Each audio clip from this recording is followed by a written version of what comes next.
So when we talk of this disease burden, unfortunately, it even applies in our country to the rural population as well. The numbers might be a little bit lesser than in the urban populace, but it affects them. And the other disadvantage is they are not exposed, or they are not having the access to good healthcare practices, healthcare systems.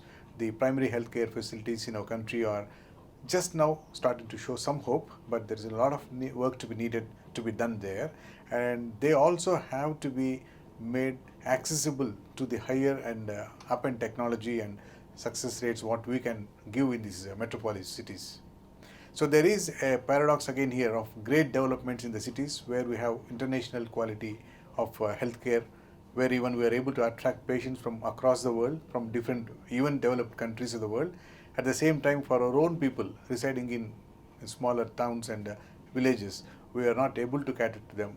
Probably this is one area we have to work on.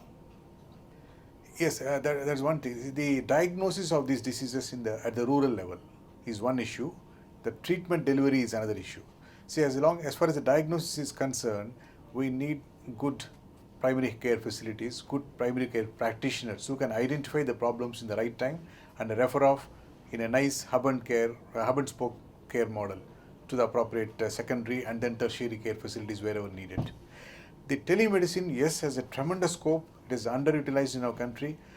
In fact, there are steps being taken now because the facilities which are there in the cities can easily be made use of using telemedicine.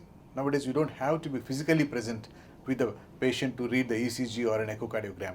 If you have an appropriately trained paramedical personnel, they can elicit the history, they can check the vitals, they can transmit these through the telemedicine, and we can give immediate online advice, and appropriate care can be delivered. See, for example, the commonest cardiac emergency, the one which kills maximum number of people, is a heart attack. The diagnosis is quite simple. You take the appropriate history, you get an ECG done, which takes about 2 minutes to do. You transmit it straight away in telemedicine, and real time we can give the advice, yes, it is a heart attack. Why don't you give these preliminary medication? We'll just tell the number of medicines and the shots to be given, and then of course they can be shifted over for further care. See, the commonest diseases, as you said, are the heart attacks and the heart failure. This is a paradox again because we are able to treat heart attack patients better now. The number of people who are dying of heart attacks as a percentage has come down, but this has led to an increasing burden of post-heart attack survivors with weak hearts. So the disease of heart failure is on the rise. So increasing better medical care means we are producing more heart failure patients. It is a paradox, but we have to deal with it.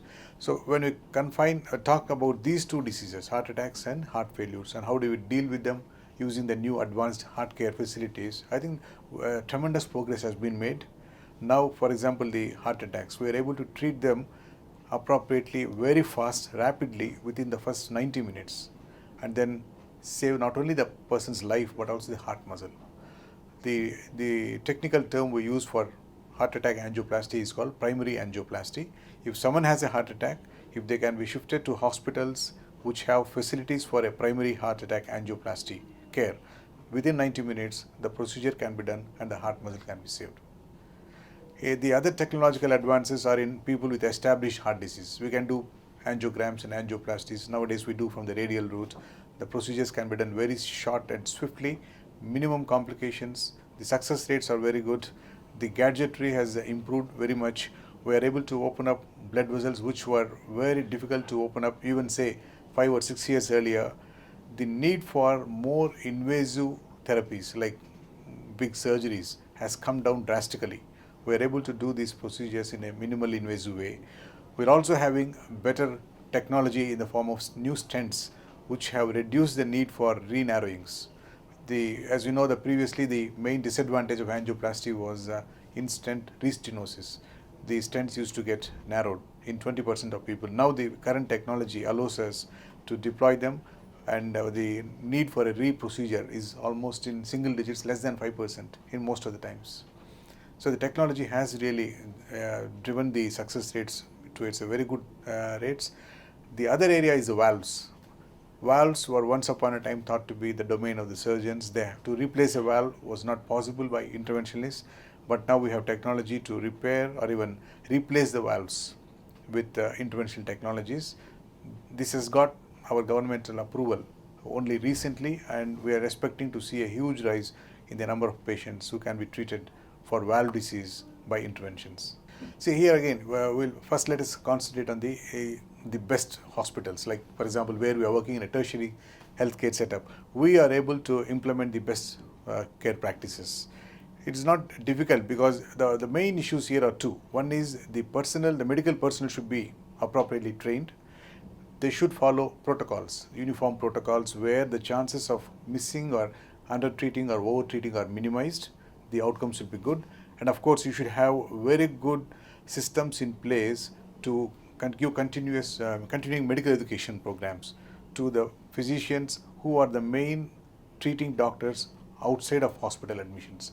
Whereas the specialists are doing the delivery of good high quality care inside the hospitals, a lot of importance has to be given to the people who will manage them so well outside that they won't need any readmissions. Readmissions in many of these chronic diseases are a big burden to the healthcare system. The other contentious issue, of course, is the concept of recertification. Should every physician and every surgeon or interventionist should undergo a recertification periodically, say once in 10 years?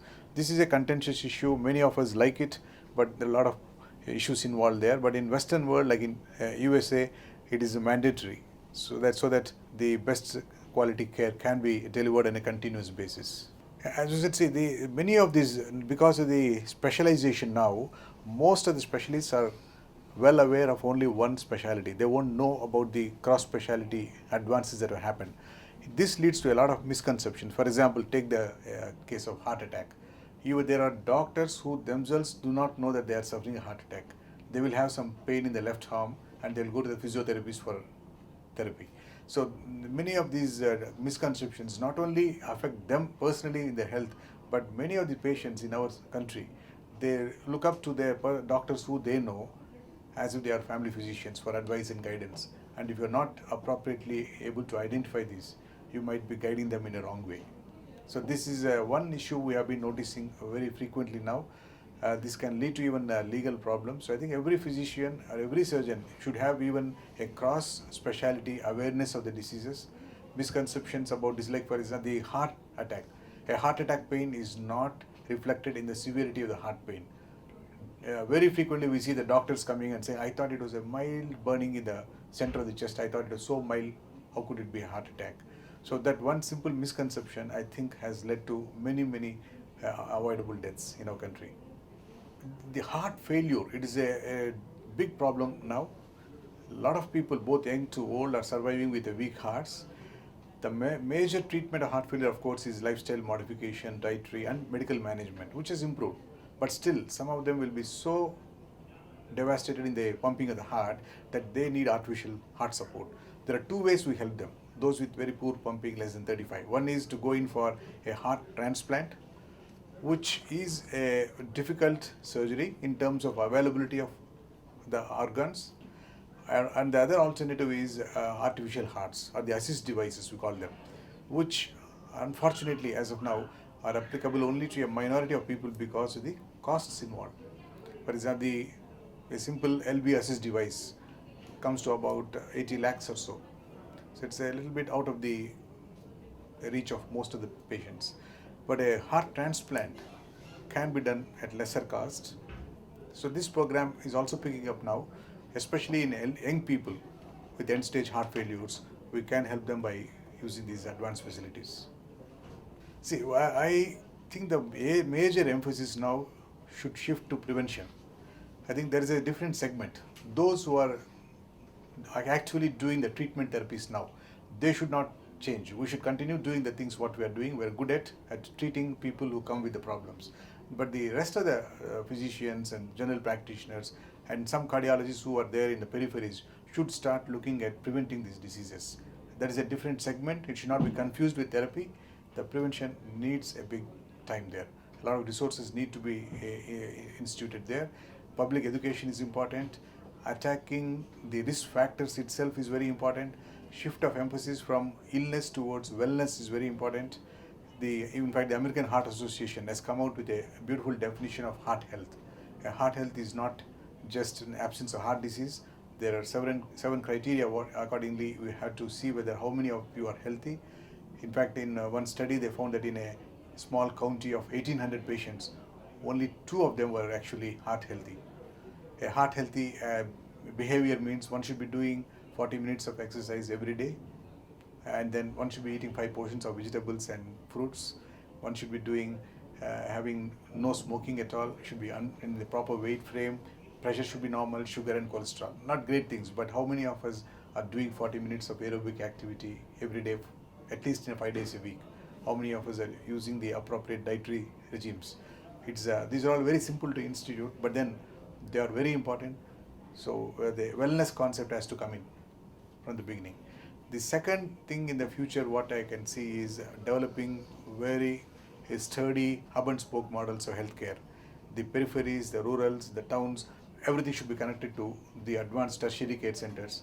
The technological and the technical and the brains which are developed in these big centers should not be wasted. I now see a lot of resource at this end being underutilized.